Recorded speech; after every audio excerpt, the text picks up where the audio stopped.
Shalom Bapak Ibu teman-teman semuanya. Senang sekali puji Tuhan pada siang hari ini kita semua dapat berkumpul di PDBPS, tidak hanya dari pusat tapi puji Tuhan kita bisa berkumpul lewat virtual di sini bersama Bapak Ibu dari daerah dan juga teman-teman dari daerah juga. Mungkin sebelum kita memulai kita bisa berikan tos ke kiri layar, kanan layar. Mungkin bisa dinyalakan sementara videonya, coba tos di sebelah kiri dulu, tos sebelah kanan, bisa sekalian tos dua-dua juga. Bisa say hi, semoga semua dalam keadaan sehat dan bisa dalam kondisi tenang untuk menerima firman Tuhan yang akan disampaikan oleh Bapak Pendeta pada siang hari ini. Baiklah, sebelum kita memulai ibadah, mari kita bersama-sama menyanyikan lagu Bila Topan Keras Melanda Hidupmu.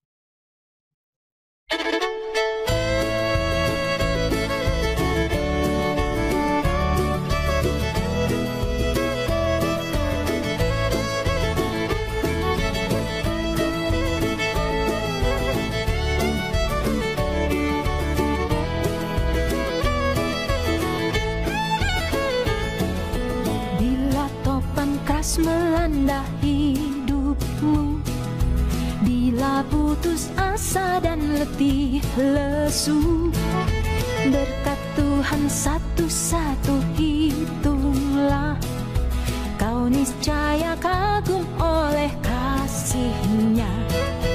Berkat Tuhan mari hitunglah, kau kan kagum oleh kasih-Nya. Berkat Tuhan mari hitunglah, kau niscaya kagum oleh kasih-Nya.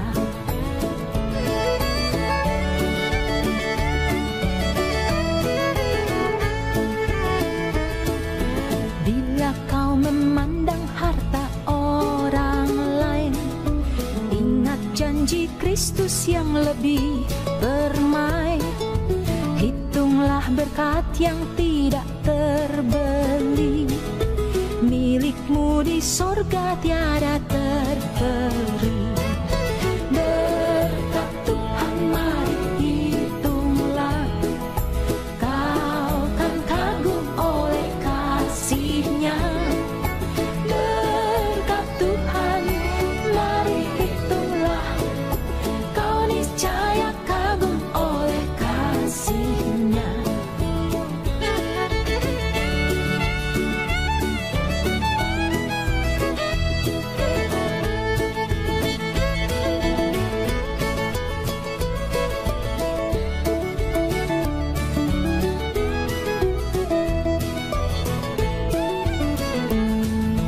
Dalam pergumulanmu di dunia, janganlah khawatir, ada Tuhanmu.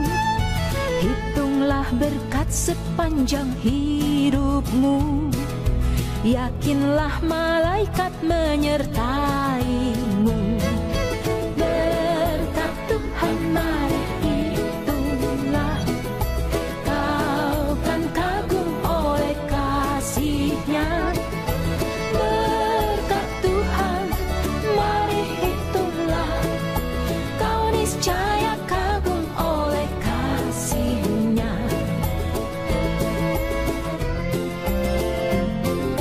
Berkat Tuhan mari hitunglah, kau kan kagum oleh kasih-Nya. Berkat Tuhan mari hitunglah, kau niscaya kagum oleh kasih-Nya. Kau niscaya kagum oleh kasih-Nya.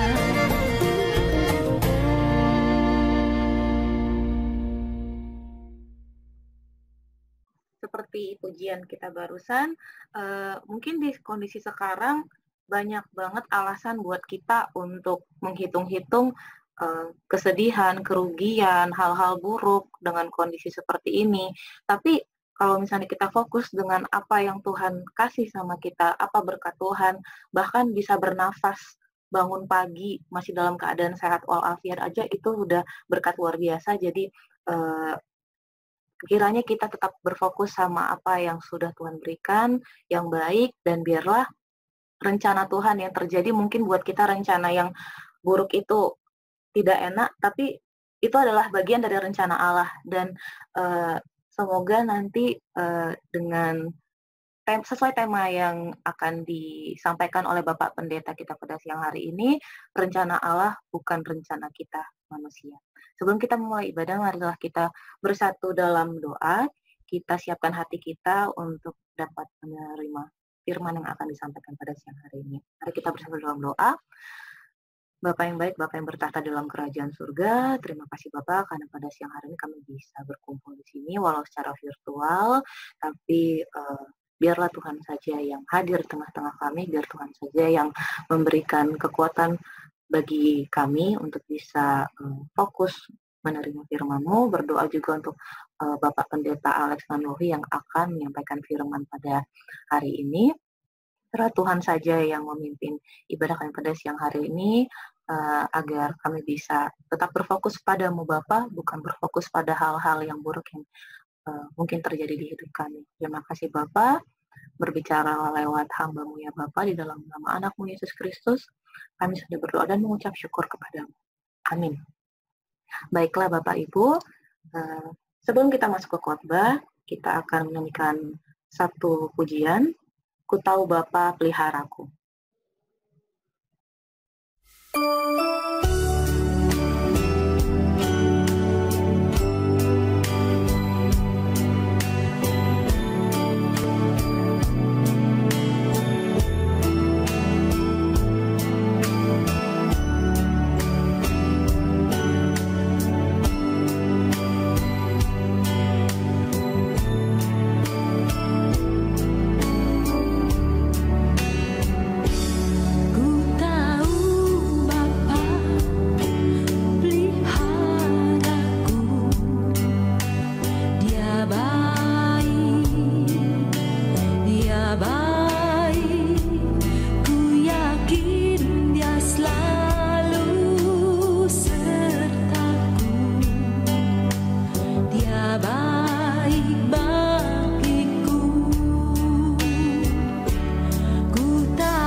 Baik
Baik, kami persilahkan kepada Bapak Pendeta Alex Nanlohi untuk menyampaikan firman Tuhan pada siang hari ini. Baik, terima kasih Bapak Ibu Saudara yang dikasihi Tuhan. Saya mengajak kita berdoa, mohon pimpinan Tuhan sebelum kita membaca merenungkan firman Tuhan. Kita berdoa. Sungguh ya Tuhan, Engkau baik bagi hidup kami. Melewati berbagai pergumulan hidup, cobaan, tantangan, pergumulan, biarlah kami boleh tetap meyakini Engkau baik dan Engkau menyatakan kebaikan-Mu di dalam hidup kami. Siang hari ini kami sama-sama akan membaca merenungkan firman-Mu di tengah-tengah situasi yang juga tidak mudah, tetapi di dalamnya kami bersyukur karena dari berbagai tempat jauh dan dekat Tuhan menyatukan kami melalui kesempatan ibadah siang hari ini. Kami bersyukur untuk teknologi yang Tuhan berikan. Dan karena itu juga kami mau meresponinya dengan benar-benar terus memaksimalkannya bagi kemuliaan Tuhan dan membangun iman kami. Kami akan membuka firman-Mu, bukalah juga hati kami, jadikan hati kami seperti tanah yang baik, supaya ketika benih firman Tuhan ditaburkan boleh sungguh-sungguh berakar, bertumbuh, dan juga berbuah nyata di dalam hidup kami. Berkati baik hamba-Mu yang menyampaikan, setiap kami yang mendengar, Tuhan tolonglah kami semua, agar kami bukan hanya menjadi pendengar-pendengar firman yang setia, tapi mampukan kami dengan kuasa dari Roh-Mu yang kudus. Kami dimampukan menjadi pelaku-pelaku firman-Mu di dalam kehidupan kami. Bersabdalah ya Tuhan, kami umat-Mu sedia mendengarnya. Di dalam satu nama yang kudus, nama yang berkuasa, nama Tuhan kami Yesus Kristus, kami menyerahkan pemberitaan firman-Mu. Amin. Shalom Bapak Ibu, Saudara yang dikasihi Tuhan. Bersyukur kesempatan seperti ini Tuhan berikan kepada kita bersama. Belajar kebenaran firman Tuhan, disegarkan kembali. Dan kita jujur saja sangat membutuhkan tuntunan firman melewati berbagai pergumulan hidup kita. Saya menyiapkan presentasi yang akan sama-sama menolong kita juga memahami apa yang menjadi tema kita. Judulnya hari ini adalah Ketika Rencanaku Bukan Rencana Allah. Bapak Ibu yang dikasihi Tuhan, situasi ini memang tidak mudah. Beberapa teman yang dalam pergumulan sedang menyiapkan pernikahan harus menunda pernikahan mereka. Ada yang teman saya tetap menikah, tetapi ternyata pernikahannya harus dihadiri hanya oleh 10 orang saja. Pesta yang sudah disiapkan akhirnya ditunda, hanya menikah di gereja, lalu catatan sipil, dan ini menjadi hal yang mungkin kita juga bertanya, begitu banyak hal yang kita rencanakan menjadi hal yang tidak terjadi, bahkan di tengah-tengah pekerjaan, kehidupan keluarga, bukan hanya masa-masa ini, tetapi realita hidup bahwa tidak semua rencana kita terjadi sesuai dengan apa yang kita harapkan. Nah, saya mengajak kita melihat bagian firman Tuhan di dalam Yesaya 55. Yesaya 55 ayat yang ke-8 dan 9. Saya ingin kita membaca ayat ini bersama-sama. Saya bacakan bagi kita. Sebab rancanganku bukanlah rancanganmu dan jalanmu bukanlah jalanku. Demikianlah firman Tuhan. Seperti tingginya langit dari bumi, demikianlah tingginya jalanku dari jalanmu, dan rancanganku dari rancanganmu. Saudara yang dikasihi Tuhan, jadi kita akan lihat sama-sama bahwa Yesaya 55 merupakan bagian yang Tuhan nyatakan kepada Israel di tengah-tengah janji pemulihan yang Tuhan berikan kepada mereka. Bangsa Israel yang Tuhan buang ke tanah Babylon, ke Babel, lalu kemudian Tuhan berjanji bahwa Tuhan akan membawa mereka kembali ke tanah yang Tuhan berikan, yaitu tanah Kanaan kepada mereka. Dan di tengah-tengah situasi seperti itu, mungkin mereka bertanya bagaimana hal ini mungkin. Nah, teman-teman, Bapak Ibu Saudara yang dikasihi Tuhan, ayat ini konteks awalnya bicara tentang rancangan Allah, bukanlah rancangan kita. Nah, bagaimana mengerti ayat ini? Jadi kalau kita menggalinya ya, sebelum kita nanti pakai dalam konteks yang lebih luas, sebenarnya kata rancangan itu bukan baru muncul di Yesaya 55 ayat 8 dan 9. Tapi lihat, next slide, di dalam Yesaya 55 ayat yang ke-7. Di dalam bagian ini dituliskan, baiklah orang fasik meninggalkan jalannya, dan orang jahat meninggalkan rancangannya. Jadi sebenarnya, waktu bicara rancanganku bukan rancanganmu di dalam ayat 8, itu mengacu dalam konteks Alkitab yang paling dekat adalah ke ayat yang ke-7. Orang fasik meninggalkan jalannya, orang jahat meninggalkan rancangannya, baiklah ia kembali kepada Tuhan, maka ia akan mengasihaninya, dan kepada Allah kita sebab ia memberi pengampunan dengan limpahnya. Tuhan sedang bicara perbedaan antara rancangan orang-orang yang jahat dan rancangannya yang sangat indah. Dan ayat ini seringkali kita pakai untuk melihat kondisi yang ada di sekitar kita, menegaskan kepada kita, menegaskan bahwa rancangan kita berbeda dengan rancangannya Tuhan. Bapak Ibu bisa lihat slide berikutnya, next. Ini menjadi satu realita karena Allah adalah pencipta dan kita adalah manusia ciptaan. Nah, ini perbedaan yang sangat mendasar. Allah pencipta, sementara kita adalah manusia yang diciptakan Allah. Dan Allah yang mencipta kita adalah, next, Allah yang merindukan mengalami persekutuan relasi yang personal dengan setiap kita. Jadi saya pikir ini satu penghayatan yang harusnya Bapak, Ibu, Saudara, dan saya kembali renungkan bahwa Allah kita bukan cuma Allah yang jauh di sana dan menciptakan kita lalu dia meninggalkan kita. Tetapi Allah yang mau memiliki relasi personal dengan kita. Karena itu, di dalam kekristenan ya, jadi kita coba baca dan membahas hal ini dalam perspektif Kristen. Next slide. Bahwa manusia adalah ciptaan Allah. Adat ini menunjukkan bahwa manusia adalah makhluk yang perlu bergantung kepada Allah. Saya menuliskan di slide, tanpa manusia, Allah tetap Allah. Tetapi tanpa Allah, manusia tidak ada apa-apanya.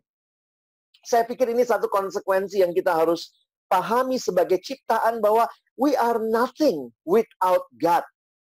Kita itu menjadi eksistensi kita terkait kepada Allah pencipta kita. Nah, karena itulah mungkin kita di sinilah mulai coba masuk melihat tema kita.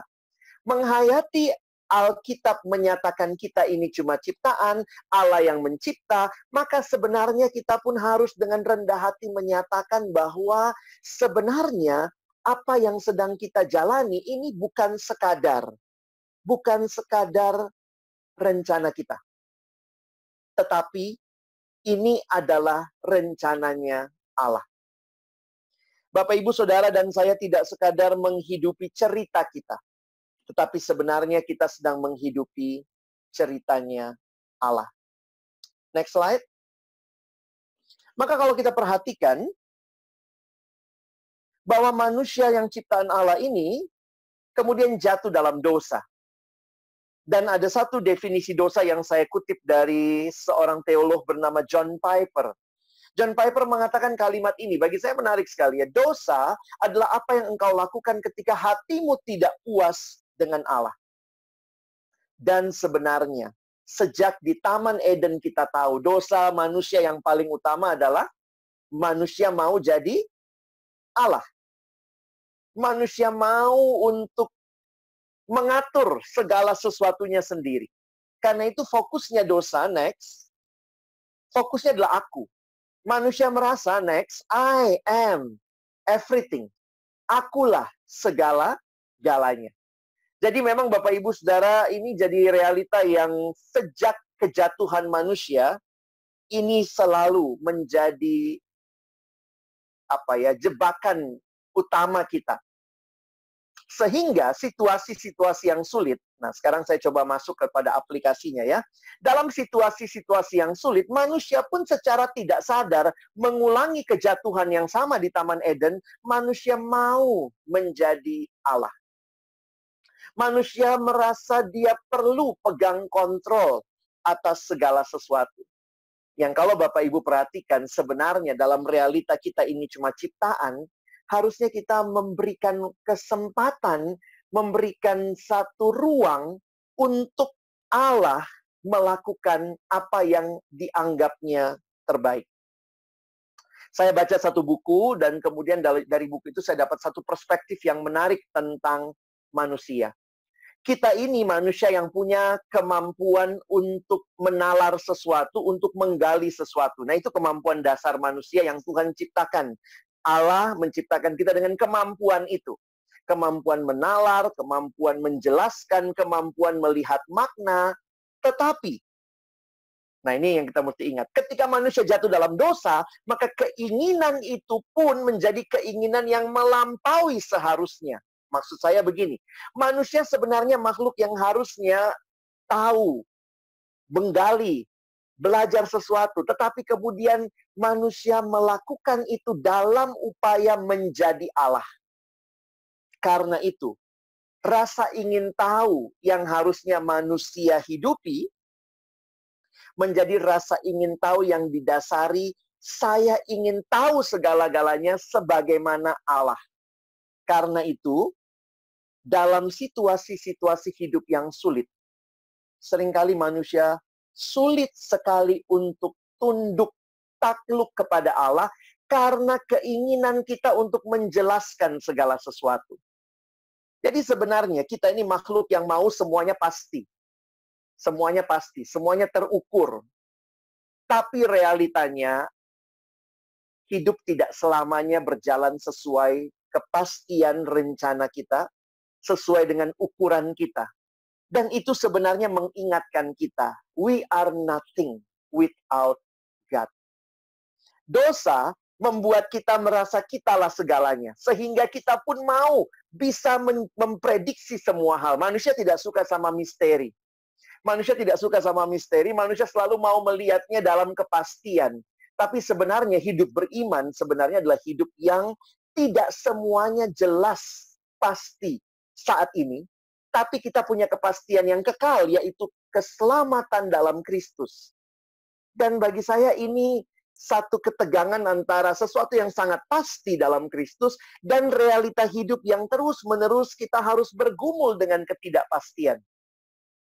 Dan disinilah kita jadi sadar, iya ya, kita cuma manusia. Yang pasti itu sebenarnya hanya dari Allah. Kita butuh perspektif melihat hidup. Bapak, Ibu, dan saya perlu melihat hidup dalam perspektif yang tepat. Next slide.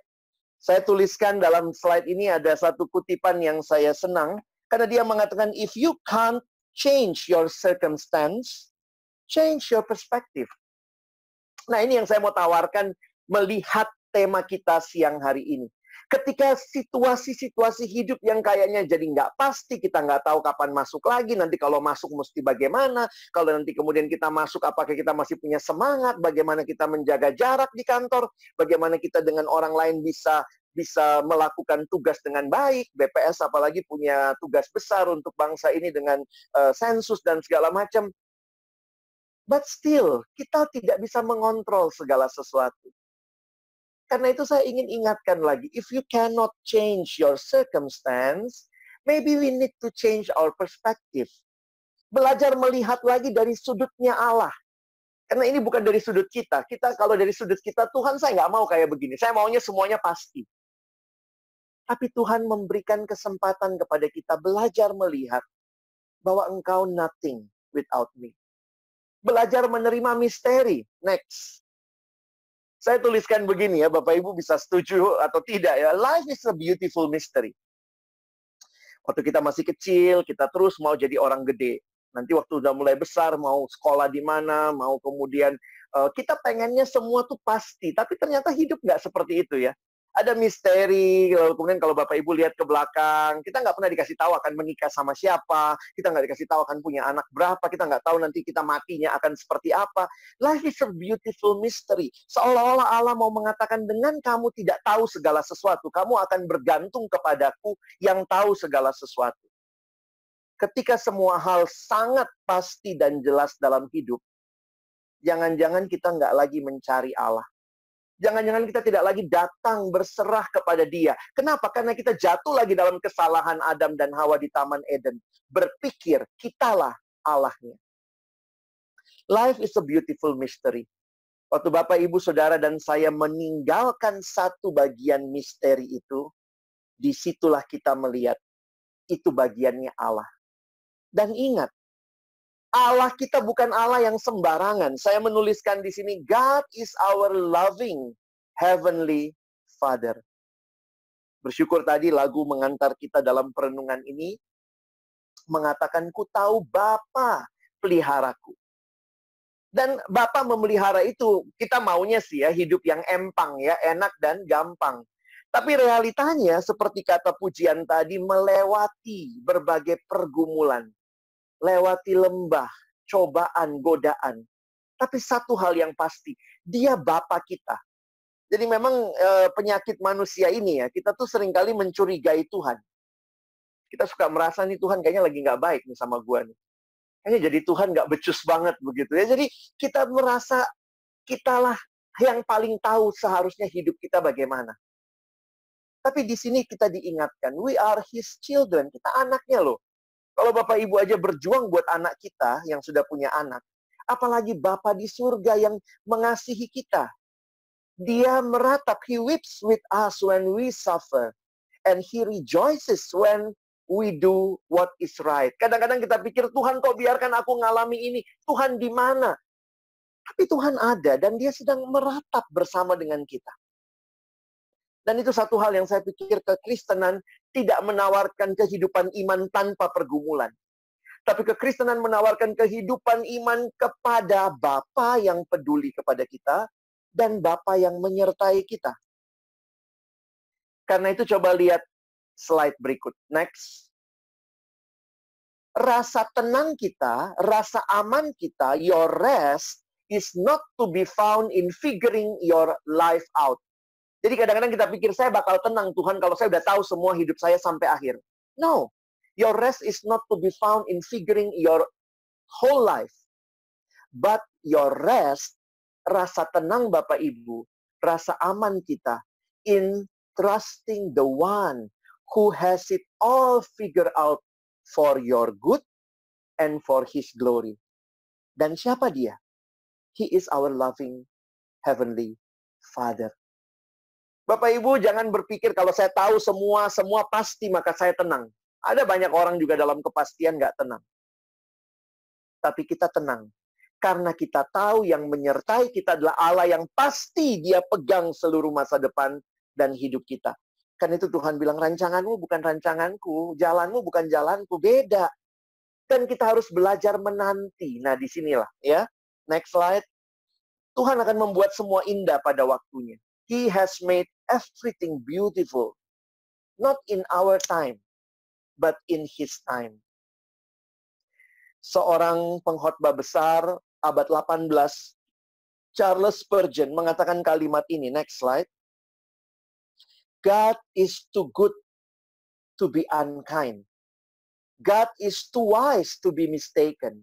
Tuhan itu terlalu baiklah untuk melakukan hal yang nggak baik gitu ya. Dia terlalu bijaksana untuk melakukan kesalahan. So when you cannot trace His hand, you can trust His heart.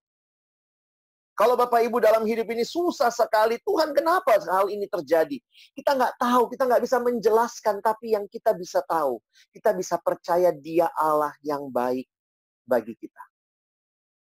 Karena itu sebagai aplikasi di tengah-tengah situasi seperti ini, sadarilah kita bukan Allah. Kita manusia. Karena kita manusia, kita butuh Allah. Kita butuh Allah yang kepadanya kita bergantung. Dan puji Tuhan, Allah kita adalah Bapa yang kekal, yang mengasihi kita, yang berelasi dengan kita, yang menangis dalam tangisan-tangisan kita. dan yang bersukacita ketika kita bersukacita. Dan ini bukan hanya terjadi di dalam janji-janji surga, begitu ya Bapak Ibu ya. Tetapi ketika Yesus Kristus datang jadi manusia, Injil menjadi realita hidup. Berita sukacita itu, bahwa Bapa mengutus anaknya diam bersama kita. Bahkan ketika Yesus naik ke surga, Roh Kudus diberikan tinggal dalam hati setiap kita yang percaya. Allah menyertai kita. Immanuel itu bukan isapan jempol. Kita masih diizinkan tinggal dalam dunia penuh penderitaan, penuh pergumulan, dan penuh ketidakpastian. Tapi kita punya pengharapan yang pasti karena kehadiran Allah. Dan mari kita bisa sama-sama terus berserah kepada Tuhan.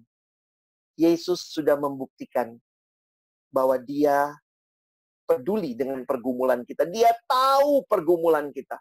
Karena Dia pernah jadi manusia sama seperti kita. Bapak Ibu yang kehilangan, Yesus pun pernah kehilangan. Ada kerabatnya yang meninggal, yaitu Yohanes Pembaptis. Yesus punya keluarga. Bapak Ibu yang punya pergumulan keluarga, Yesus pernah datang dan punya keluarga. Dan itu menjadi pergumulan yang juga bisa kita bawa kepadanya. Bahkan Yesus melakukan mujizat pertamanya di sebuah pernikahan. Ketika kita mungkin berkata, Tuhan, kenapa pernikahanku tidak sesuai dengan apa yang aku pikirkan, tapi Tuhan hadirlah dan tolong aku. Maka Bapak Ibu bisa lihat mujizat yang sama Tuhan bisa kerjakan di tengah-tengah pernikahan Bapak Ibu, saudara sekalian. Karena itu beberapa hal sebagai aplikasi yang ingin saya sampaikan kepada kita. Yang pertama, bagaimana sikap Bapak Ibu dan saya menghadapi hidup ini? Next, mari terus percaya kepada Allah. Trust in God. Jangan mencurigai Tuhan, atau jangan berusaha jadi Tuhan, begitu ya. Kadang-kadang kita tuh suka begitu, mencurigai Tuhan. Kayaknya Tuhan lagi jahat deh sama saya. Kayaknya Tuhan ini lagi mau diapain sih? Apa sih yang aku harus berikan supaya aku dapat yang aku mau? Tapi waktu kita percaya kepada Allah, kita akan bisa melihat dengan perspektif yang lebih clear. Bapak Ibu, saya seringkali memimpin sebenarnya kepada anak-anak siswa. Jadi beberapa kali saya datang ke sekolahan, lalu kemudian mereka beberapa sekolah Kristen ngundang saya untuk waktu itu ada kebaktian persiapan ujian nasional. Unik juga ya kalau ujian nasional aja kebaktian persiapannya. Nah, waktu itu saya datang ke satu sekolah, kemudian saya tanya sama mereka. Saya tanya sama mereka begini ya, saya tanya. Kalau ini anak-anak siswa, kalau kalian lulus ujian nasional, Tuhan baik, semua langsung jawab, baik, gitu ya. Terus saya tanya lagi, kalau kalian nggak lulus ujian nasional, Tuhan baik nggak? Lalu kemudian pada jawab, gitu ya, terbata-bata, bingung menjawabnya. Saya pikir inilah perspektif manusia yang sangat terbatas. Kadang-kadang kita melihat Tuhan baik ketika yang saya alami baik. Kalau saya alami jahat, lalu Tuhan jadi jahat. No, percayalah, walaupun sangat rumit, sangat sulit, sangat jelek situasi yang Bapak, Ibu, dan saudara saya dan saya alami. Tapi Dia tetap Allah yang baik. Tetap Allah yang berkuasa. Kita mungkin belum bisa melihat seluruh rencananya. Tapi ingatlah, Dia tidak berubah. Dia bukan kayak, maaf ya, kayak atasan kita di kantor misalnya, atau kayak bos kita, atau kayak suami atau istri kita, yang hari ini baik, besok jahat, besok kemudian mau balas dendam, hari ini ngomongnya baik-baik, besok minta tolongnya nyuruh-nyuruh. Allah kita bukan Allah yang berubah-ubah tergantung kondisi. Dia Allah yang tetap baik. Apapun pergumulan Bapak, Ibu, Saudara, dan saya. Percayakah kita? Saya jadi ingat satu cerita seorang ibu. Seorang ibu katanya waktu ada wabah melanda, lalu kemudian ditemukan ada vaksin, lalu kemudian ibu itu membawa anaknya divaksin. Anaknya masih kecil, digendong mamanya, dibawa ke tempat vaksinasi ke dokter. Anak masih di balita, anak kecil ini lihat mamanya, kok tega banget bawa dia ke rumah sakit, lalu sesudah sampai di rumah sakit, mamanya nyerahin lagi ke dokter. Lalu kemudian mamanya lihat, anak itu melihat dari perspektif dia ya, dia dikasih ke dokter, perawat pegang dia, dokter ambil suntik yang besar, suntik lalu disuntikkan kepada dia, sakit banget, lalu dia lihat mamanya di sana cuma ketawa-ketawa. Dia bilang, ngapain ya, dalam perspektif anak kecil. Mamaku jahat. Luar biasa jahat mama kayak gini. Sakit ini. Lalu kemudian sesudah itu dia digendong, dibalikin ke mamanya. Anak itu marah. Dia buang muka. Tapi mamanya terus gendong, terus tenangkan dia. Nangis aja anaknya. Dan lebih sedih lagi anaknya lihat, mamanya ngasih duit lagi sama tuh dokter gitu ya. Yang udah nyakitin dia. Itulah perspektif anak kecil. Lihatnya cuman aku disakiti. Tapi ketika wabah itu sampai ke desa itu, ternyata anak ini selamat karena cuma dia yang menerima vaksin itu. Bapak Ibu Saudara, bagaimana perspektif kita? Kita percaya pada Allah hanya karena apa yang kita alami atau apapun yang kita alami. Mari belajar percaya kepada Allah. Yang kedua, next. Bukan hanya percaya, tapi saya juga pikir Tuhan peduli sama emosi-emosi kita. Karena itu be honest with God. Kadang-kadang memang kekristenan seolah-olah mengatakan apapun yang terjadi Tuhan baik, Tuhan ada. Saya pikir jangan kemudian membuat kita menyepelekan emosi. Karena Tuhan sendiri melalui kitab Mazmur misalnya kita melihat sepertiga Mazmur itu isinya ratapan, keluhan. Tuhan bilang curahkanlah isi hatimu. Di dalam ketidakmengertian kita, di dalam keterbatasan mengetahui apa yang menjadi rencana Allah. Mari Bapak Ibu kita jujur di hadapan Tuhan. Kita berkata, Tuhan saya tidak mengerti, tapi saya mau belajar terus percaya. Saya pikir ini salah satu hal yang sulit ya. Tapi harusnya kita orang percaya bisa melakukan karena kita punya kekuatan dari Tuhan. Bapak Ibu kita disebut orang percaya. Tapi yang paling sulit memang dilakukan adalah percaya itu sendiri ya.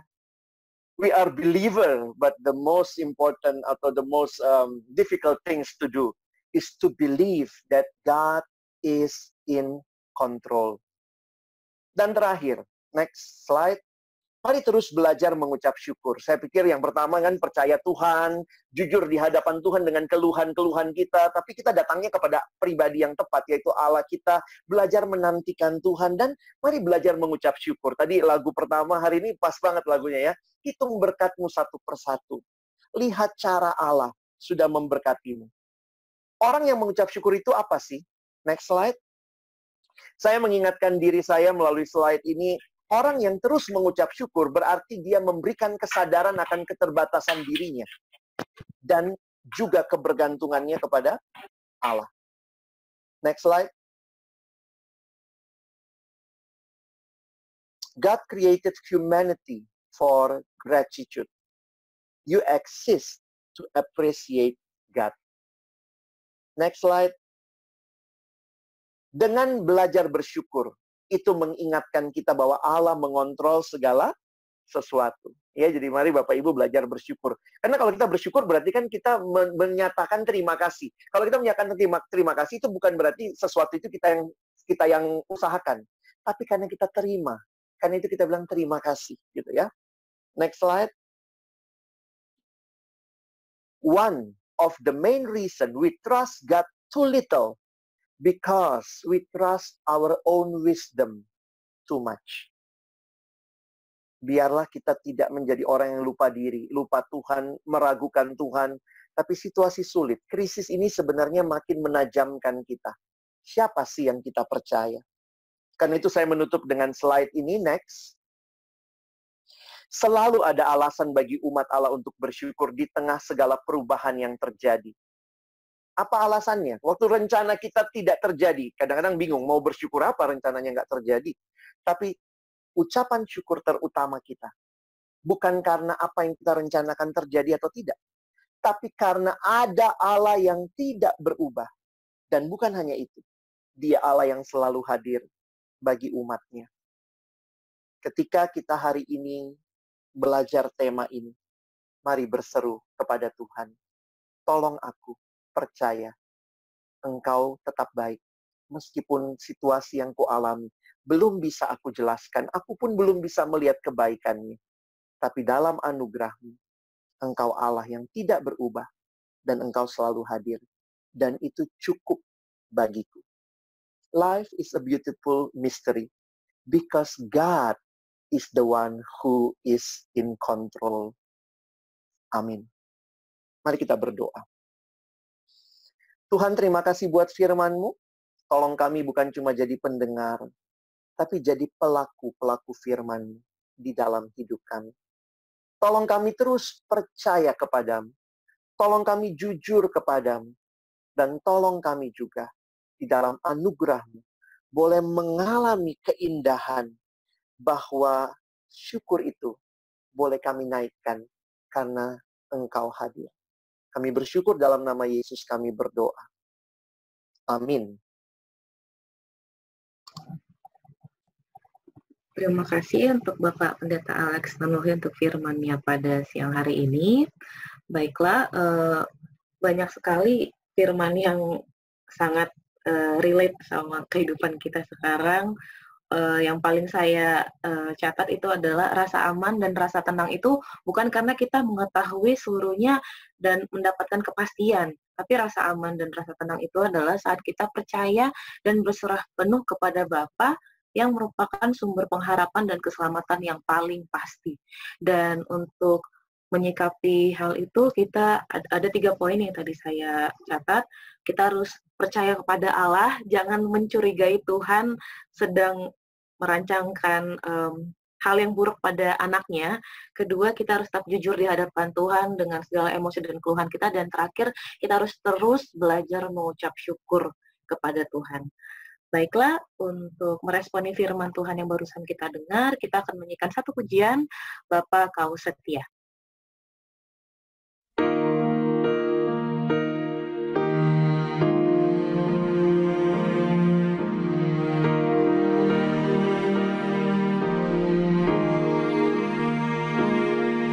Kau tunjukkan kasih setiamu, Kau menyediakan yang ku perlu, Kau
Baiklah, Bapak Ibu, sesaat lagi saya akan membacakan warta jemaat untuk PDBPS tanggal 8 Mei 2020.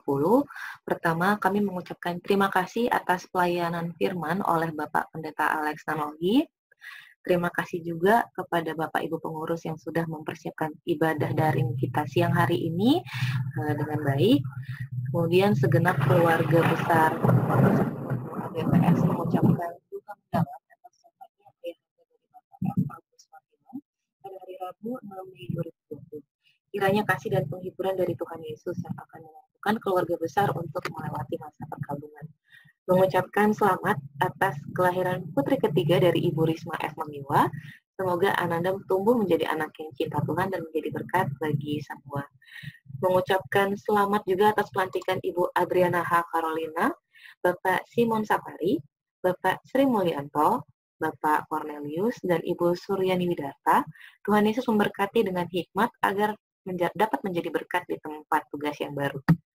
Bagi Bapak Ibu yang ingin didoakan secara khusus, dapat mengirimkan email ke prkk_bps@bps.go.id. Selama ibadah daring, jemaat dapat memberikan persembahan melalui bendahara Persekutuan Doa BPS, Ibu Dewi Rismaya Marpaung, lewat rekening BRI nomor 1257 0100 3703 502 dengan berita persembahan. Saya ulangi, rekening BRI nomor 1257 0100 3703 502 dengan berita persembahan. Kemudian, sesaat lagi kita akan menyaksikan bersama-sama pemutaran video Gerakan Berbagi Kasih Bantu APD dari PD BPS.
Demikian warta Jumat kita pada hari ini. Sesaat lagi kita akan masuk ke doa syafaat dan juga berkat yang akan dibawakan oleh Bapak Pendeta Alex Nanlohi. Sebelumnya kita akan menyanyikan satu lagu pujian, Tenanglah Kini Hatiku.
Mari Bapak Ibu yang dikasihi Tuhan, kita menaikkan syafaat kita dan juga kita mengarahkan hati untuk menutup dan menerima berkat dari Tuhan.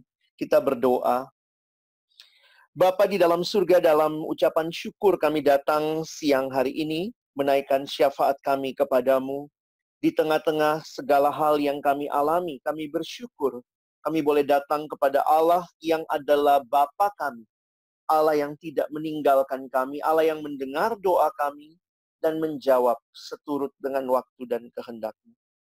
Menyerahkan secara khusus ya Tuhan untuk pemimpin bangsa kami, Presiden, Wakil Presiden, jajaran seluruh kabinet, pemimpin di daerah-daerah sampai ke tingkat RT agar diberikan kesehatan dan hikmat untuk dapat membuat keputusan yang terbaik bagi rakyat secara khusus dalam situasi seperti ini.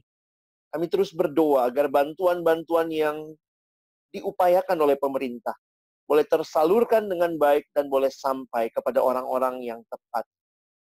Menyerahkan juga untuk TNI Polri dan semua petugas kesehatan maupun tenaga administrasi yang terlibat langsung di garis depan, agar kiranya Tuhan memberikan perlindungan dan kesehatan. Bagi mereka yang terdampak juga mengalami sakit, biarlah Tuhan juga menolong proses pemulihannya. Di dalam anugerah-Mu, kami percaya semua indah pada waktu-Mu. Seluruh warga negara bangsa kami ya Tuhan yang terdampak, mereka yang kehilangan pekerjaan, mereka yang sakit, kami mohon belas kasihan-Mu ya Tuhan, turun atas bangsa kami. Dan Tuhan bangkitkan lagi pengharapan atas masa depan bangsa ini. Tuhan, kami kembali bersyukur di tengah-tengah situasi seperti ini, kami tetap bisa menjalankan tugas tanggung jawab kami, secara khusus Bapak Ibu di BPS. Kami menyerahkan pimpinan BPS dari pusat sampai ke daerah. Dan untuk seluruh pegawai BPS dan keluarga, Tuhan Engkau Allah yang memelihara, mencukupkan segala keperluan. Ada banyak hal-hal yang harus disesuaikan dalam situasi seperti ini. Tolonglah ya Tuhan.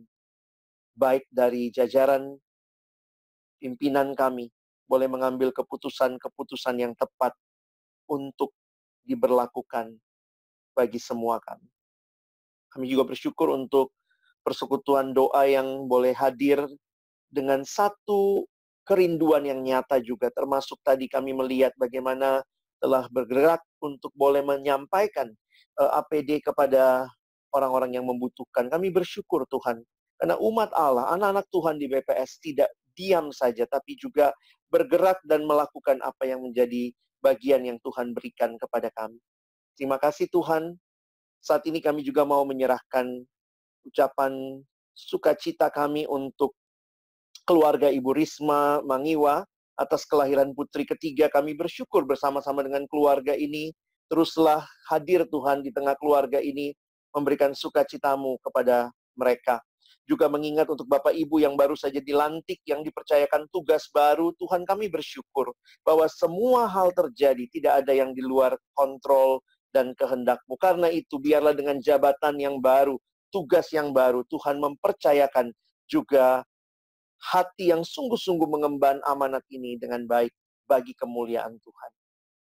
Kami juga berduka cita bersama dengan keluarga besar Bapak F. Agus Marhilong atas wafatnya ayahanda yang dikasihi. Tuhan, kami percaya Engkau Allah yang baik, Bapa yang baik bagi keluarga ini. Di tengah-tengah situasi duka, hiburkanlah mereka. Ajarkan mereka untuk terus memandang kepada Tuhan dan percaya bahwa ayahanda yang dikasihi bersama dengan Allah, bersama dengan penciptanya. Ya Tuhan, kami bersyukur karena di tengah-tengah seperti ini ada iman yang terus Tuhan tumbuhkan dalam keluarga untuk bergantung dan berharap kepada Tuhan. Kami juga menyerahkan untuk Ibu Wanti yang sedang dalam proses cuci darah. Kami berdoa Tuhan, biarlah proses yang dijalani boleh dijalani dengan baik, dengan penuh berharap kepada Tuhan. Dan Engkau Allah yang mengizinkan hal ini terjadi, Engkau Allah yang juga akan menopang, memberi kekuatan, dan pakai juga persekutuan doa ini untuk boleh bersama-sama mendukung, mendoakan, dan juga mensupport untuk Ibu Wanti. Terima kasih Tuhan. Kami sekali lagi bersyukur untuk kesempatan ibadah online siang hari ini. Dan sebentar kami akan melanjutkan aktivitas kami. Kiranya Tuhan yang menyertai dalam segala hal, biarlah Engkau yang dipuji dan dipermuliakan. Jemaat yang dikasihi Tuhan, arahkanlah hatimu kepada Tuhan dan kembalilah di dalam berkat yang daripadanya. Kiranya kasih karunia dari Tuhan Yesus Kristus, kasih yang kekal dari Allah Bapa, di dalam pimpinan, penyertaan, persekutuan Roh Kudus, menyertai saudara sekalian hari ini sampai selama-lamanya. Amin. Bapa, terima kasih Bapa, terima kasih. Oh Bapa di dalam surga, puji terima kasih. Puji terima kasih.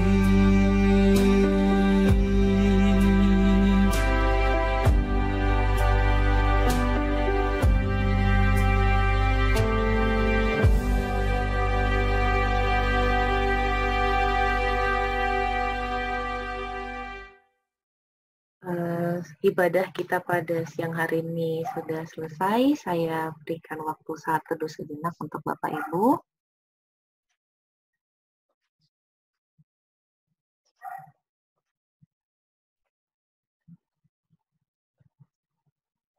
Saat teduh selesai, biarlah kita tetap bisa memiliki harapan dan berserah penuh hanya kepada Tuhan.